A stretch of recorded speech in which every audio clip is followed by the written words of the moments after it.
impopular esse, né? Como é complicado eu saber que você veio para cá, talvez você não tenha conseguido vir no meio de semana, talvez não tenha conseguido vir domingo passado, talvez. Aí você se preparou para sair, para vir à igreja, já pensando, né? Puxa, eu vou chegar lá na igreja e vou ver o pastor dizendo que eu sou mais que vencedor, que a minha semana vai ser poderosa e tal e coisa, né? Aí chega o pastor, me coloca um slide logo de cara, arrependam-se. Ô pastor impopular esse, né? Não fala o que eu gosto de jeito nenhum. Que coisa, né, irmãos? Pois é. A questão é que a causa dos problemas ali da igreja em Corinto, lá no primeiro século, está tão perto, está tão próximo das causas das nossas próprias crises hoje, no século XXI, que se eu pular este trecho ou dar uma outra abordagem a esse texto, na verdade, eu não entendi nada do que estamos dizendo nos últimos 3, 4 mensagens, ou eu posso ter uma visão completamente equivocada do dano que o meu pecado causa na minha vida, o dano que o pecado causa na vida da igreja, na minha família, nos meus relacionamentos, porque a realidade dos problemas dos crentes de Corinto, lá nos dias de Paulo, no primeiro século, são, de fato, as mesmas causas, os mesmos problemas de pecado da igreja hoje. Então, pecado independe de época. Pecado realmente é atemporal, né? E não há outra coisa para a gente fazer, uma vez que nós identificamos que há um pecado, há uma situação pecaminosa, existem decisões e escolhas pecaminosas, e pela bondade de Deus nós temos o recurso que Deus nos deu do arrependimento. Esse arrependimento, ele só tem fundamento por causa daquilo que Deus fez por nós, que é a obra de Cristo em nosso favor. Então é por isso que o nosso arrependimento do nosso pecado, ele gera uma mudança, é mudança essa que o apóstolo Paulo vai insistir hoje fortemente nos versos 18 ao 23, que os crentes de Corinto tenham, e a mesma mudança que nós precisamos ter em relação ao pecado que a gente identificar, que nós vamos precisar de uma mudança de comportamento, uma mudança de mente, para que possamos, então, continuar a crescer. Que, como vimos semana passada ou retrasada, a grande crise dos coríntios é que eles não cresciam mais, né? E não cresciam porque não queriam. O senhor me lembrava essa semana que aquela mensagem poderia ter se chamado Síndrome de Peter Pan. Lembram do Peter Pan? Que ele já era grande, mas ele não queria crescer. E brincava como criança, com as brincadeiras de criança, mesmo já sendo grande. O pecado causa essas coisas estranhas, esses comportamentos antinaturais, essas decisões que vão na contramão do objetivo de Deus ter nos salvo pela sua graça. É que nós, uma vez alcançados pela boa nova do Evangelho, fundamentados no bom fundamento dos apóstolos, ali na mensagem do Novo Testamento, a gente cresça, que a igreja cresça sobre esse forte fundamento e cresça de forma sólida, com bom material, bem construída habilmente. Lembram disso? Semana passada a gente falou?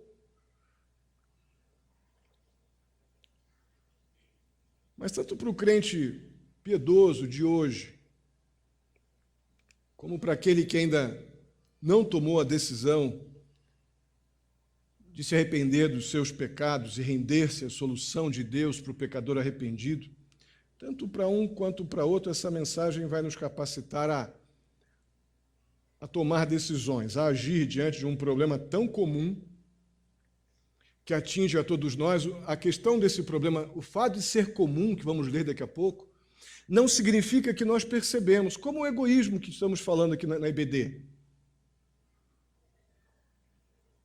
A gente acaba não tratando egoísmo, orgulho, ansiedade como pecado, porque a gente simplesmente acostuma com a coisa. E o que vamos falar aqui hoje são outras áreas que a gente convive com uma certa facilidade, com tanta constância, que a gente acaba achando que é comum, que é normal, mas não é. É pecado. E como pecado, e para o pecado, Deus nos deu os meios para que nós nos possamos livrar do domínio dele. Mas vamos ler os versos 18 a 23 de 1 Coríntios, capítulo 3. Depois vamos orar e vamos identificar isso, as soluções para estas crises. Acompanhe comigo. 1 Coríntios, capítulo 3, versos 18 a 23. Diz assim: Não se enganem. Se algum de vocês pensa que é sábio segundo os padrões desta era, deve tornar-se louco para que se torne sábio. Porque a sabedoria deste mundo é loucura aos olhos de Deus. Pois está escrito: Ele apanha os sábios na astúcia deles. E também, o Senhor conhece o pensamento dos sábios e sabe como são fúteis. Portanto, ninguém se glorie em homens, porque todas as coisas são de vocês. Seja Paulo, seja Apolo, seja Pedro, seja o mundo, a vida, a morte, o presente ou o futuro, tudo é de vocês. E vocês são de Cristo, e Cristo de Deus. Amém? Oremos. Pai amado, muito obrigado por estarmos aqui reunidos em Teu nome, como igreja Tua, para Te honrar, para Te adorar. E agora, ó Deus, clamamos que o Senhor fale conosco mediante a Tua palavra. Que sejamos exortados, encorajados, que estejamos, ó Pai, dispostos a identificar aquilo que não está cooperando para uma vida santa, tudo aquilo, ó Pai, que está atrapalhando o nosso crescimento, que possamos identificar como pecado e corajosamente confessar diante de Ti, e ter a nossa mente afetada pela Tua palavra e que possamos tomar decisões que nos recoloquem, ó Pai, num caminho de crescimento. Assim eu te peço, ó Deus, em nome de Jesus. Amém. Muito bem. A palavra arrepender, ela não está exposta aqui nesses versículos, mas o conceito do arrependimento está muito claro aqui em todo o contexto. E o apóstolo Paulo também deixa claro que para se arrepender é necessário uma mudança de mente. Então, o apelo do apóstolo Paulo aqui aos Coríntios é que eles mudem a sua mente, mudem a maneira de pensar e, consequentemente, mudem suas atitudes. Irmãos, os erros da igreja de Corinto, eles são tão evidentes na igreja de Cristo hoje, agora, que chega a ser assustador. Parece, enquanto eu li e reli esses textos aqui nos últimos dias, vem vários flashes na minha cabeça de coisas que nós estamos vendo, que nós estamos vivenciando no nosso dia a dia, e eu vou entrar mais em detalhes daqui a pouco, mas para que possa começar esse processo, então, de mudança, em primeiro lugar, a necessidade de nós querermos o impensável. Numa primeira lida, normalmente a gente ignora esse texto por não compreender exatamente o que ele diz, e é por isso que eu digo aqui que, no primeiro momento, nós precisamos querer o impensável. O verso 18 diz assim: Não se enganem. Se algum de vocês pensa que é sábio, segundo os padrões desta era, a era deles lá do primeiro século, nem vou dizer hoje, né? A era do primeiro século aqui que está sendo tratado. Então, essa pessoa deve tornar-se louco, ou a tradução mais literalzinha aqui seria tolo, para que se torne sábio. Irmãos, os crentes coríntios eram um grupo de arrogantes presunçosos, que estavam se achando, como já falamos lá nos versos 1, 2, 3, eles estavam se sentindo os bonzões, apesar de estar no berçário da vida cristã, se achavam, se julgavam pós-graduados, se sentindo arrogantes, se orgulhavam da sabedoria deles, sabedoria de ouvir conversas, falas filosóficas e até espiritualizadas, que davam uma euforia na alma, bem parecida com essas que a gente ouve por aí. Basta você ligar um rádio, uma televisão, você tem algum animador evangélico, entre aspas, no evangélico, para deixar você animadinho. E na maioria das vezes até eles conseguem. E não era diferente aqui. E essa turma se julgava sábios, como muitos também dos nossos dias, que passam por esses ambientes onde a igreja é identificada como evangélica, a pessoa ali no púlpito lê 1 ou 2 ou 3 versículos bíblicos e ele passa 2 minutos lendo um texto bíblico, mas passa os próximos 50 minutos falando coisas bacanas e interessantes que me animam espiritualizadamente. Mas que o texto bíblico, a palavra de Deus, que as pessoas gostam de dizer que ali prega a palavra, foi abandonada nos primeiros 2 minutos de culto. Já foi esquecida. É mais ou menos o caso aqui dos crentes em Corinto. Eles estavam apaixonados pela sabedoria daqueles dias, daquela era, como diz o apóstolo Paulo, que tinha seus ótimos momentos. Mas o apóstolo Paulo, logo no comecinho do verso 18, ele diz, parem de se enganar. Parem de se enganar. Vocês estão se convencendo de coisas completamente diferentes daquilo que vocês foram ensinados. E Paulo diz que, do ponto de vista de Deus, eles deveriam, então, abandonar a sabedoria e abraçar a loucura. E somente assim eles seriam sábios. Não tinha outro jeito. É por isso que eu disse aqui há pouco que nós íamos precisar, no primeiro momento, querer o impensável. Que abandonar, então, a sabedoria, aquilo que é aceito, talvez, pela maioria, me abraçar aquilo que é louco. Obviamente, estamos falando isso na perspectiva do Senhor, do ponto de vista de Deus, sendo essa a única maneira de eu ser sábio. Irmãos, Paulo não está dizendo que toda pessoa louca ou tola é sábia. Não é isso que o texto está sugerindo ou afirmando. Também não está nos chamando a abandonar todo tipo de sabedoria. Também não é isso que o texto está dizendo. O apóstolo Paulo não está exigindo aqui que nos tornemos loucos ou tolos em todos os sentidos. Mas em um em particular, devemos nos tornar loucos num ponto bem específico. O que o apóstolo Paulo quer dizer com isso?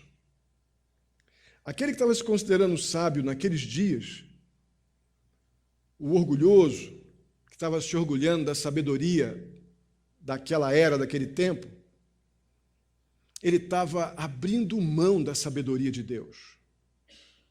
Ele estava abrindo mão daquilo que é sólido, consistente e eterno por um tipo de sabedoria efervescente, instantânea, tanto para gerar euforia quanto para causar frustração, mas cumpria o seu papel a começo. Mas para se tornar verdadeiramente sábio, como Deus vê a sabedoria, ou seja, sábio naqueles assuntos que envolvem as coisas de Deus, assuntos divinos, assuntos eternos, que revelam Deus, revelam a obra de Deus através da sua palavra e do Espírito Santo de Deus que nos ilumina, nos trazendo compreensão, convicção do pecado. Haveria necessidade de você decidir se tornar louco dentro da ótica daquele tempo e dentro da perspectiva de Deus. Irmãos, os coríntios eles foram salvos exatamente por causa da mensagem louca. A mensagem que eles estavam rejeitando foi exatamente por ela que eles foram sábios. A mensagem tola, louca, simples, proclamada por Paulo. A mensagem de Jesus Cristo, que ele morreu na cruz, ressuscitou por pecadores, nos garante, agora sentado ao lado de Deus, nos garante o perdão de pecados e a vida eterna. É esta mensagem, esta é a loucura do Evangelho, que deve ser abraçada, mas que os crentes coríntios estavam achando tão banal, tão simples. Aquilo que os filósofos, os pensadores, os falsos crentes estavam falando era tão empolgante, era tão animador, era tão legal ouvir que eu posso, que eu tenho poder, que eu posso fazer alguma coisa que vai me dar algum tipo de energia espiritual, que eu posso viver uma vida vibrante, sempre sorridente, cheia de poder e de conquistas, de vitória. Como se estivesse num outro planeta e o pecado não nos afetasse mais. Mas aquela estava dando para eles uma euforia tão legal, eles não estavam negando Jesus, mas não queriam as implicações da cruz.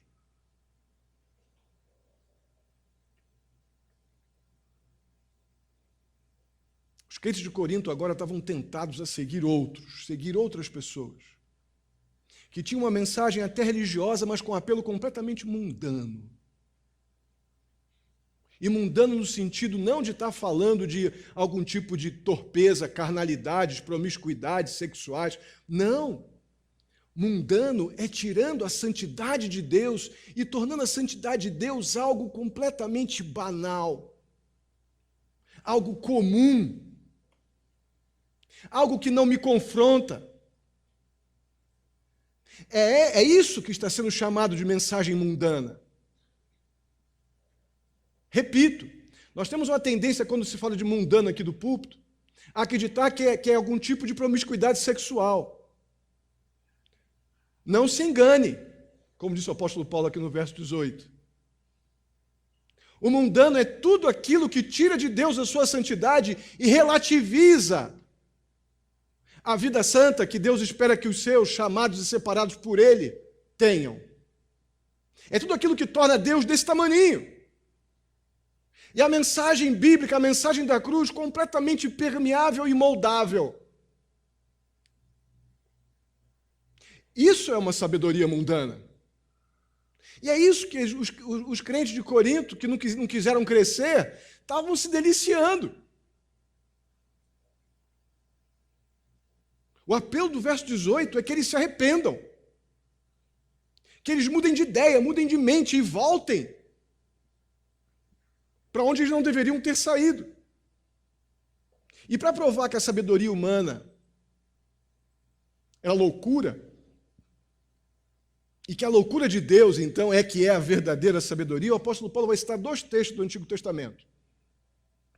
Na sua Bíblia, no verso 19, na segunda parte, diz assim: pois está escrito, um texto lá do livro de Jó 5:3, pois está escrito, ele apanha os sábios na astúcia deles.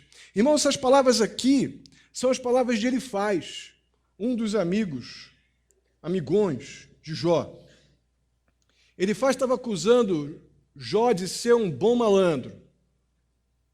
Estava acusando Jó de ser um espertão. Não está no slide, não. E o que ele estava sofrendo era uma mera consequência dos pecados dele. Você está tendo o que você merece, rapaz. Você é um pecador miserável. Você está ganhando o que você merece mesmo, é juízo divino. Mas não era verdade. No capítulo 1, dos versos 1 a 8, o próprio Deus testemunha a respeito de Jó que não existia homem igual a Jó sobre a terra. Era um homem impecável aos olhos de Deus. Era mentira de Elifaz.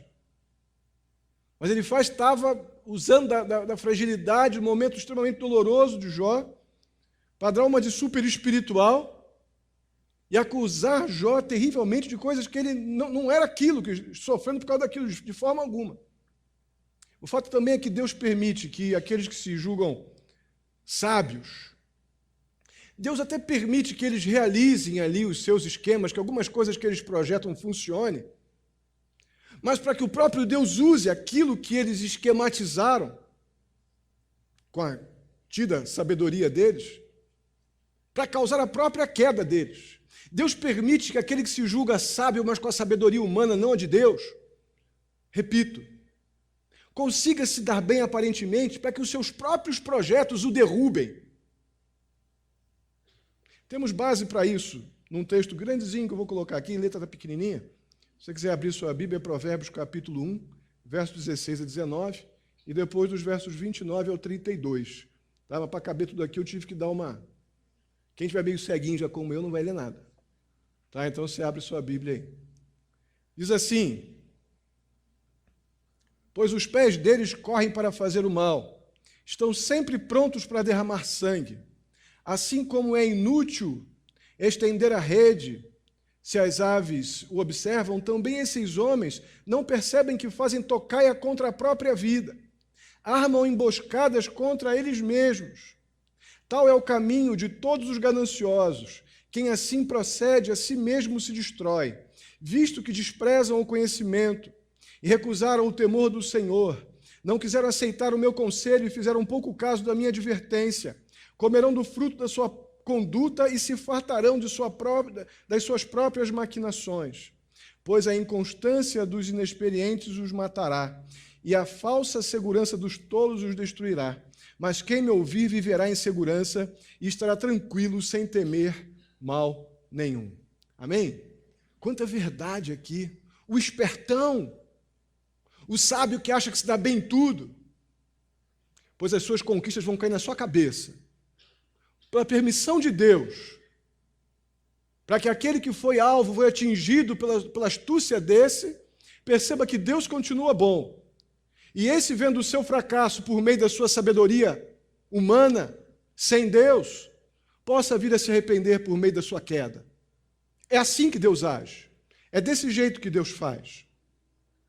E é por isso que o apóstolo Paulo usa essa ideia, esse texto ali de Jó, como ele faz, para sustentar o seu ponto de vista de que a sabedoria humana, ela é realmente uma grande loucura. Ele se achou o esperto, o sábio, na verdade o sábio. O esperto malandrão era Jó, que tinha se dado mal. E o próprio Elifaz se nomeou o conselheiro mor de Jó, como se fosse o top, né? Elifaz estava lidando com Jó como se o Jó fosse o tolo e Elifaz, fosse o sábio. E a verdade é que Elifaz se tornou a ilustração da verdade que ele exatamente aplicou mal e se voltou contra ele em relação a Jó. Ele tropeçou, então, Jó tropeçou gravemente na sua própria sabedoria. Então, a primeira proposta de arrependimento que vem nesse primeiro bloco do texto que o apóstolo Paulo faz para aqueles crentes de Corinto é: mudem a mente.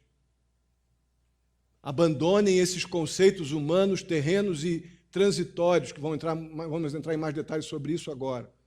Talvez a ideia seria os conselhos oportunistas, os conselhos que transferem a responsabilidade sua para o outro, responsabilidade das consequências do seu pecado para o outro. Foi por causa de fulano de tal que eu pequei, então eu sou bom, eu sou sábio, eu sou esperto. Quando a palavra de Deus nos traz a responsabilidade sobre o nosso próprio pecado para que eu possa confessá-lo diante de Deus e ser perdoado através de Cristo e tomar atitudes de mudança, capacitado pelo poder do Espírito Santo. Esta é a proposta do apóstolo Paulo na primeira parte. Mas tem uma segunda citação que Paulo vai fazer, no verso 20, que é a citação do Salmo 94, verso 11. Diz lá: o Senhor conhece os pensamentos dos sábios e sabe como são fúteis. Irmãos, os pensamentos dos sábios, das pessoas deste mundo, estão sendo aqui ditos ou apresentados pelo apóstolo Paulo como inúteis. Por quê? Tem tanta coisa boa que o pessoal fala por aí. Tem as coisas interessantes até que eles falam. Sim, para essa vida pode ser muito interessante. Mas o conselho deste mundo, desta era, se torna inútil porque é desta era, não é eterno. Não tem nenhum impacto eterno. não tem como afetar a minha vida para a eternidade. Causa talvez momentos de bem-estar transitórios nesta vida? Sim, até causa. Mas não tem nenhum impacto eterno, são temporais e por isso, então, são deste mundo e são inúteis. Os pensamentos das pessoas naturais, sem Cristo, não tem outro jeito, estão limitados às coisas deste tempo. Agora, o homem, o ser humano, com a mente de Cristo, cheio das coisas de Deus e habitado pelo Espírito Santo, ele tem que cogitar as coisas espirituais. É natural que o crente espiritual cogite das coisas eternas. Mas o homem natural, por mais gente boa que ele seja, ele não tem como cogitar as coisas eternas porque ele não tem o Espírito de Deus. E quando eu começo a dar ouvido, então, às filosofias, os conceitos religiosos, espiritualizados desta era, eu estou me satisfazendo, eu estou com câncer, mas estou me satisfazendo com aspirina. Vai tirar a dor por alguns minutos, mas eu continuo morrendo. É o máximo que a boa sabedoria deste mundo pode causar. Efeitos temporários. É isso que os crentes de Corinto estavam sofrendo, é isso que nós, eu e vocês, muito facilmente, se decidimos parar de crescer, a gente começa também a acreditar nos conceitos, filosofias e frases de efeito dos nossos dias. E aquilo que temos ouvido da sã doutrina começa a ser algo que a gente está cansado de ouvir. Vai o pastor falar de novo sobre arrependimento, Deus, cruz, Bíblia. É o leite que os crentes de Corinto não queriam mais. E o apóstolo Paulo disse: vocês não podem sair do leite, vocês não estão capazes. Não estão aptos para lidar ainda com alimento sólido, porque vocês não entenderam ainda o poder do leite. É isso aí, essa é a causa. É daqui que vem o convite para o arrependimento. Não é de admirar, então, que nós devamos abandonar a sabedoria popular e perseguir-nos, abraçar a sabedoria de Deus através da palavra do Senhor e do poder do Espírito Santo nos convencendo disso. Caso contrário, irmãos, seremos muito facilmente levados. Em primeiro lugar, não são pelas vozes não externas. Nós seremos levados pelas vozes internas. Pelas vozinhas, quando ficamos fracos, não queremos mais crescer, aquelas vozinhas que ficam assim: para que você vai na igreja? Para que você vai sair de casa hoje? Para que você vai se moldar aquilo? Aqui você tem um colega, você tem um amigo, você tem um colega de trabalho, um colega de escola, que ele faz isso tudo que vocês dizem que lá que não pode, tem tão bem. Se eu decidir parar de crescer, eu não tenho mais anticorpos para esta mentira. Se eu decido parar de crescer, essas coisas me contagiam, me contaminam e me matam. É por isso que o apóstolo Paulo está tão preocupado, dizendo: não se enganem, não se enganem, mudem de mente, tomem uma atitude, arrependam-se. Aí o apóstolo Paulo vai agora para os versos 21 a 23. Ele pede àqueles crentes uma demonstração prática do arrependimento, que está intimamente ligado, ao abandono dessa sabedoria humana que vinha sendo procurada. Então, o apóstolo Paulo, no verso 21, ele instrui os crentes a abandonar um popular. Deixa de se gabar nos outros. Ia falar aqui uma coisa bonita, né? A vanglória humana. Vamos trazer para o popular mesmo. Para de se gabar que você é amigo de fulano de tal, que você é amigo do pastor tal, do pregador tal, que você ouviu fulano, ciclano. Para com isso. Para com essa bobagem, crentes de Corinto. Olha o que ele diz no verso 21. Ninguém se glorie em homens. Parem de achar que vocês são crentes porque fulano de tal te falou, ou coisa assim, você é amigo de um, colega de outro. Para com essa bobagem. Irmãos, a situação de Corinto não tem nada de novo nisso. Não tem nada de novo lá. Ao longo da história, pessoas muito facilmente se tornam seguidoras de pessoas. Não sei se vocês viram, parece que a partir de amanhã o Jornal Hoje vai começar uma reportagem sobre os seguidores de blogs. É isso mesmo? É seguidores, né? Sim, me ajudem aí. Isso. Seguidores, né? Que você vai lá, publica um blog, e você fica pedindo seguidores e tal. Impressionante isso, como nós estamos na época que a popularidade vem por eu me tornar um seguido ou por eu ser um seguidor. Interessante que eu não vejo propaganda nenhuma, nada, nenhum encorajamento, até mesmo nos grandes eventos por aí que se apresentam com propostas evangélicas, e tem alguns muito bons mesmo, e outros que é uma boa máquina de dinheiro. Propostas muito rápidas, curtas e temporárias mesmo, de uma campanha para sermos seguidores de Cristo, discípulos de Jesus. Como ser discípulo de Jesus? Eu acho que não vai encher muito. O congresso vai ficar meio vazio. Porque ninguém está muito afim do negue-se. E para ser discípulo de Jesus, tem que ir com uma mensagem muito impopular. Mas seguidores de blog, seguidores de opinião, seguidores de pessoas, seguidores de piadistas, seguidores de pastores de stand-up. Está cheio agora, né? Pastor piadista. Como que as pessoas gostam de se identificar com as mensagens terrenas, temporais e meramente animadoras. Então nós estamos muito próximos dos dias de Corinto. Pessoas se sentindo representadas ideologicamente, porque tem alguém ali falando, o tempo do Silas Malafaia que eu peguei quando ele ainda era crente, quando ele vinha com uma postura apologética, defendendo a fé, mas depois que ele descobriu que fazer polêmica no rádio e na televisão dava muito dinheiro, abandonou a sã doutrina e virou isso que vocês veem por aí.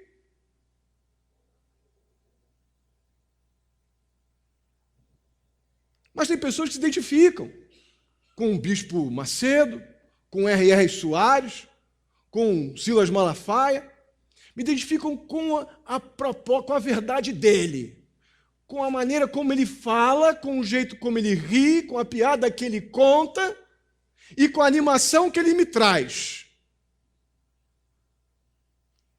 E eu me torno, então, seguidor de pessoas igualzinho que vinha acontecendo na igreja de Corinto, que Paulo, por 4 capítulos, vai tocar no mesmo tema. Isso nos chama a atenção por quê? Porque se é um tema que está sendo repetido por 4 capítulos, com 4 abordagens diferentes, é porque isso aqui é muito grave. Não é para me cansar, é para me alertar.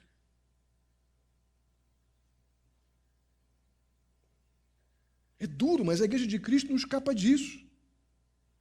Esses líderes carismáticos aí, eles controlam pessoas.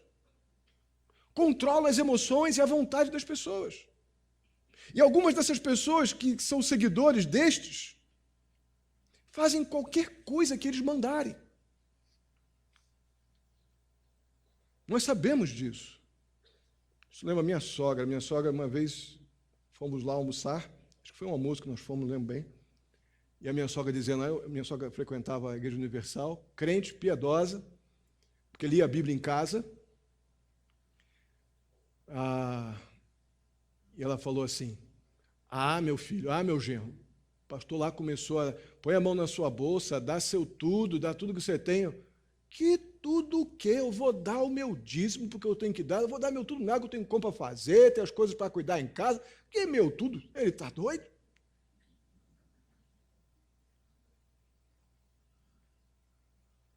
Mas muitas pessoas já fizeram coisas muito piores em nome dessas frases de efeito, desses líderes carismáticos que controlam a vontade da pessoa e a mensagem da cruz passa longe.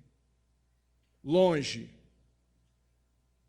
Então, quando o apóstolo Paulo chama os seus leitores para que, ou seus ouvintes, para que eles deixem de se gabarem pessoas, aqui no verso 21 ele diz o porquê disso. Porque todas as coisas são de vocês. Tudo é de vocês. Deus garantiu isso. Você está indo atrás de mensagem de fulano, ciclano? Não é aquela mensagem dele que salva nem que transforma. Deus já deu tudo o que vocês precisam. O que o apóstolo Paulo quer dizer com isso? Eu vou tentar explicar. Um falso crente, um falso líder, um falso professor, um falso mestre, para ele justificar os seus argumentos, para ele justificar a sua filosofia, ele vai com muita dedicação, com muito argumento, ele vai falar da sua verdade, vejam bem, da sua verdade, daquilo que ele idealizou, daquilo que ele estruturou, daquilo que ele definiu como a verdade dele, aquilo que ele crê, e ele vai, de todas as formas, tentar fazer com que os seus ouvintes creiam na verdade dele, algo que não está... Ninguém ensina isso, ele trouxe uma coisa inédita.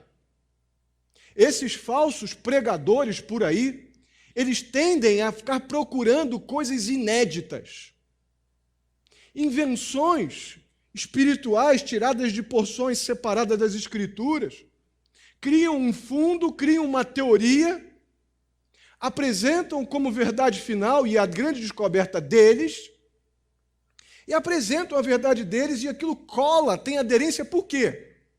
Porque ninguém fala sobre isso. Eles trouxeram o grande pulo do gato. E descobriram um negócio que a Bíblia não tinha dito, mas que tem um perfumezinho de Bíblia, que tem uma carinha de igreja e tem jeitinho de crente, mas é uma novidade que eu descobri.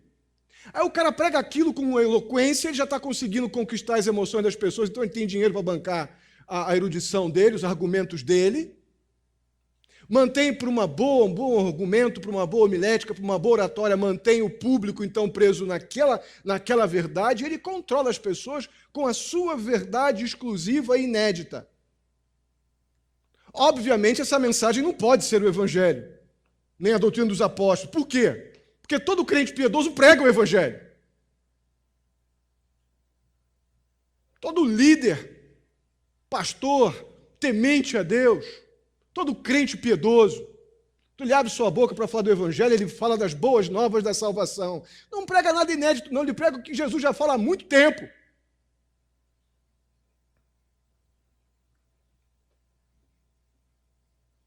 Mas coisas novas, obscuras, com um pouquinho de misticismo, isso só apela para a curiosidade humana. Ainda mais para aqueles que decidiram não crescer mais, estão totalmente vulneráveis. Não negam Jesus, mas também aceitam qualquer coisa. Se os deixa empolgados, está valendo. Aí eles ganham uma informação que eles julgam como privilegiada. O apóstolo lá, o bispo, o fulano de tal, soltou uma maravilhosa, agora eu vou para o céu. Sem essas coisas todas que ficam falando por aí. Eu vou porque eu sou bom, que eu faço isso, que eu faço aquilo, tudo mais.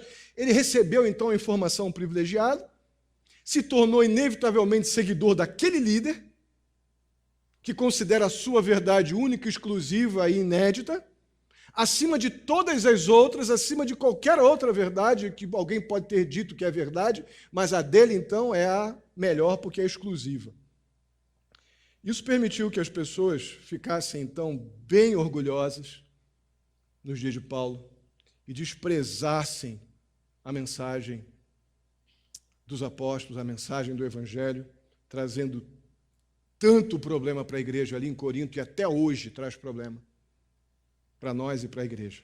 Irmãos, a igreja de Cristo ela não tem um currículo ou um círculo exclusivo.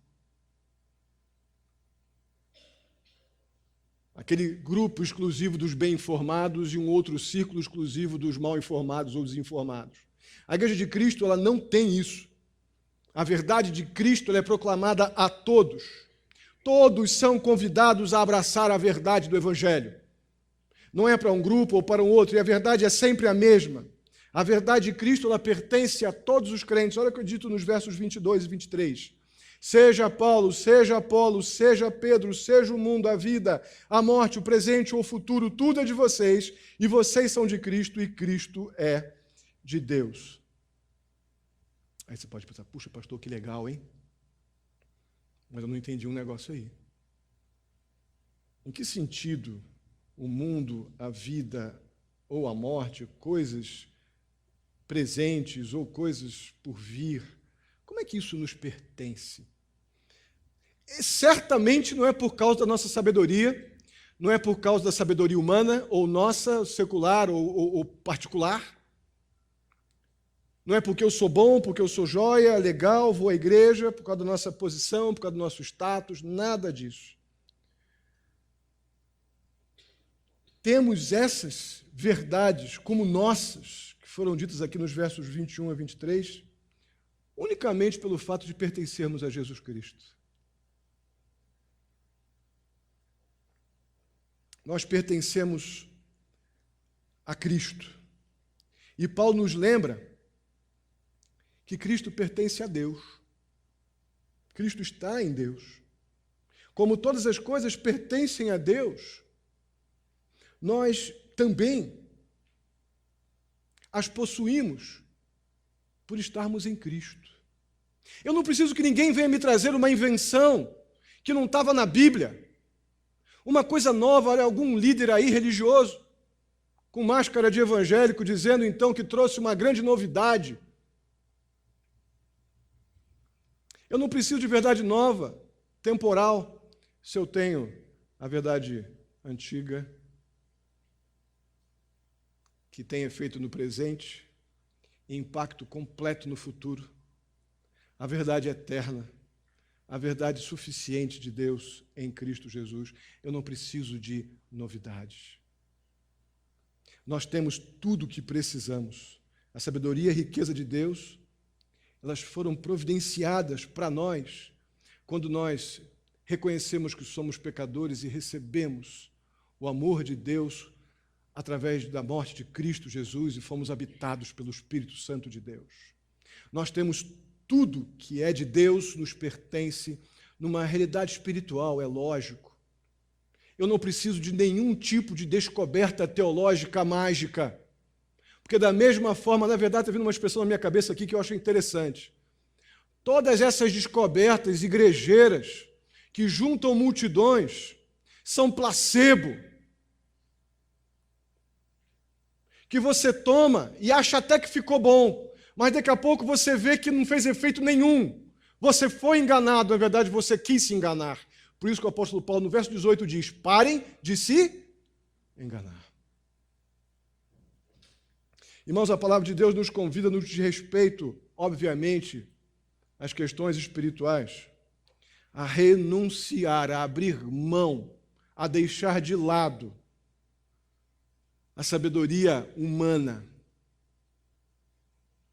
Repito, no que diz respeito às coisas espirituais, não há uma proposta bíblica aqui é que não estude mais, não seja mais um químico, não, se você é advogado, irmã, que não seja mais um advogado, químico por enquanto, daqui a pouco você é advogado, que não seja mais um professor de educação física, que não seja mais um profissional liberal, um empresário. A Bíblia não está dizendo isso.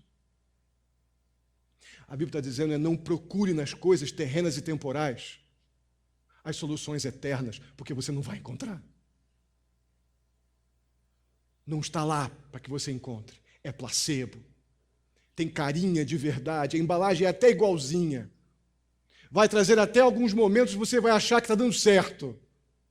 Mas daqui a pouco você vai ver que você continua doente. Precisamos, então, abrir mão desse tipo de sabedoria, desses dias, e nos abraçar definitivamente a sabedoria que Deus nos fornece pela sua palavra, mediante o seu Espírito Santo, que nos ilumina. Deus é tão bom que Ele nos deu a palavra dEle, e sabedor, na sua infinita sabedoria, que é nossa, que Deus nos deu se estamos em Cristo, que eu teria limitações para compreender as Escrituras por causa do meu pecado. Aí Deus diz assim: mas junto com a salvação que eu dei para você em Jesus, te dou também o Espírito Santo de Deus, que ilumina a tua mente para compreender as verdades eternas e se satisfazer plenamente com elas. Isso é glorioso, irmãos. Deus nos deu tudo em Cristo Jesus que nós precisamos. Não precisamos de placebo, que aí a sabedoria humana evangelicalizada está oferecendo. E que tem levado muitos, viu? Tem levado bastante. Mas os que têm sido levados são aqueles que decidiram não crescer. Repito, os que têm sido levados são aqueles que decidiram, como os crentes de Corinto, no versículos 1, 2 e 3 do capítulo 3, que não queriam mais crescer. Esses precisam, então, entender que o leite é aquilo que eles precisam compreender os seus efeitos, para que então, mais adiante, possam desfrutar de alimento mais sólido.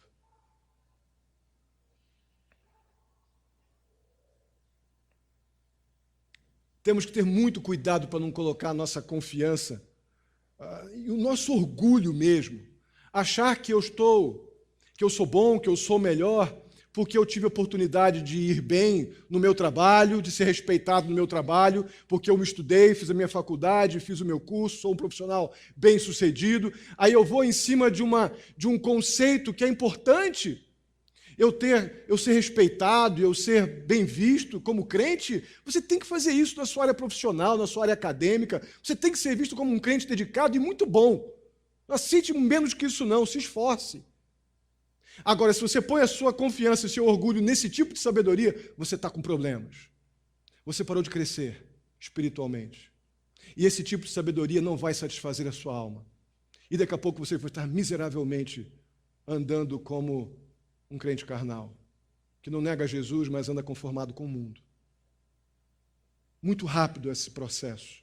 Essa foi a cilada que os coríntios caíram.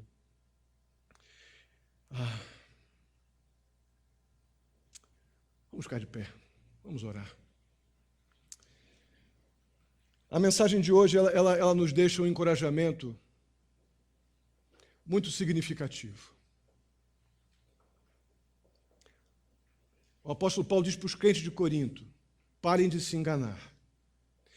Essa mensagem, ela é tão, esta exortação inicial do verso 18, ela é tão atual.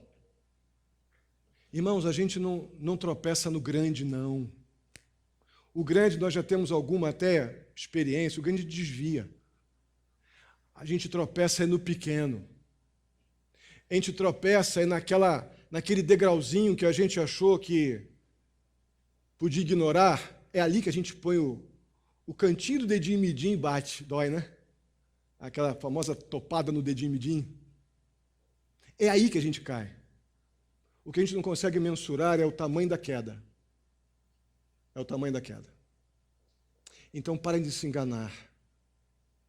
Temos que desejar, nos abraçar a sabedoria que vem de Deus, de que todas as coisas que precisamos, Deus já nos deu, todas elas. E se você não está experimentando e vivenciando tudo isso, não é porque você está sendo discriminado no todas as coisas te pertencem, mas é porque você deixou de crescer e não está mais discernindo, não está compreendendo a nutrição do leite, a nutrição que há no fato de eu crer que Jesus morreu pelos meus pecados. Eu ia para o inferno, não tinha o que eu pudesse fazer pelo meu pecado. Deus fez o que eu não podia fazer. Deus mandou Jesus morrer na cruz pelo meu pecado, para que eu não vivesse mais na escravidão nem dominado pelo pecado, mas que eu pudesse ser um pecador redimido, identificando com uma mente transformada, onde tem o pecado, confessando, tomando atitudes práticas de abandono, não me deixando seduzir pelos pensamentos mundanos, espiritualizados, mas mundanos, os placebos espirituais que estão soltando por aí. Não, isso é temporário. Eu vou uma vez que fui alcançado pela graça salvadora de Deus, eu vou me apegar às verdades que estão nas Escrituras, iluminado pelo Espírito de Deus, eu vou compreendê-las e vou colocá-las em prática. Eu vou experimentá-las, todas elas, porque o texto nos diz, tudo é de vocês, e vocês são de Cristo, e Cristo é de Deus. Viva assim, querido irmão. Viva como alguém que recebeu da parte de Deus tudo o que você precisa, para poder viver de modo digno, honrado, com anticorpos espirituais para tanta conversa inútil, temporal e terrena, que vai com uma carinha de evangélica, carinha de coisa bacana. Multidões estão sendo enganados por placebo. Louve a Deus, por Deus estar nos dando o privilégio de podermos estar abraçados às coisas eternas, aquilo que vem de Deus, e aquilo que nós podemos impactar pessoas queridas que amamos, que estão agora seduzidas, crentes como aqueles de Corinto. Mas que o apóstolo Paulo diz para aqueles crentes: arrependam-se, parem de se enganar, que sejamos nós porta-vozes dessa gloriosa verdade, de tudo que Deus nos deu em Jesus Cristo, para vivermos as nossas vidas com uma mente transformada e com expectativas muito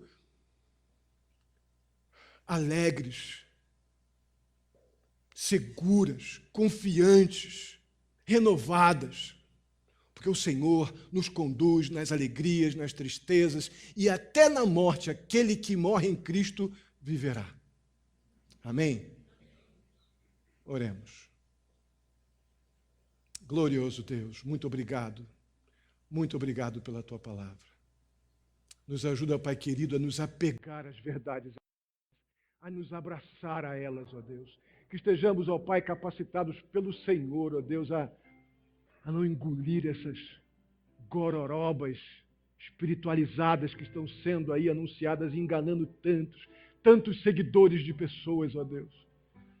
Ó Deus querido, em nome de Jesus, nos ajuda, ó Pai, a estarmos humildemente quebrantados diante do Senhor, mas conduzidos unicamente pelo Senhor e pela Tua palavra. Não enganados por filosofias, por linguagem humana, por sabedoria terrena, espiritualizada, mas mentirosa. Nos ajuda, ó Deus, a fazer discípulos, a sermos discípulos de Cristo e a fazermos discípulos de Jesus Cristo somente. Ó Pai querido, que possamos estar sendo renovados pela Tua palavra, que nos diz que temos tudo da parte do Senhor se estamos em Cristo. Não nos falta nada, Senhor. Renova o vigor, renova o ânimo, dá alegria no espírito, ainda que estejamos passando por desafios, que é muito possível, as lutas da vida estão aí, que saiamos daqui cheios de coragem, renovados, porque temos do Senhor tudo que precisamos para a vida e também na morte. Louvado seja o nome do Senhor pelo Teu cuidado conosco, pela Tua bondade e pela Tua palavra. Assim Te louvamos, ó Pai, muito agradecidos. Pedimos que o Senhor nos leve em paz para os nossos lares, ó Deus. Dá-nos uma semana em tudo guardada, dirigida, protegida pelo Senhor. Que possamos lembrar dessas verdades aqui que vimos hoje e nos apegar fortemente a isso, e dos momentos, ó Deus, tanto da alegria quanto dos momentos de dor e preocupações, lembrarmos que temos tudo que nos foi devidamente guardado em Cristo Jesus. Se estamos em Cristo Jesus, temos tudo que está em Deus. Assim eu te peço, ó Pai, muito agradecido, em nome de Jesus, que a graça do nosso Senhor e Salvador Jesus Cristo, o amor de Deus, nosso amado Pai, a comunhão e a consolação do Espírito Santo esteja sobre a vida de cada um de vós, queridos irmãos, hoje e até a vinda do nosso Senhor Jesus Cristo. Amém e amém. Deus abençoe. Podem sentar. Não deixe de dar um abração no pastor Átila e na Cíntia, que eles estão voltando lá para o Paraná hoje.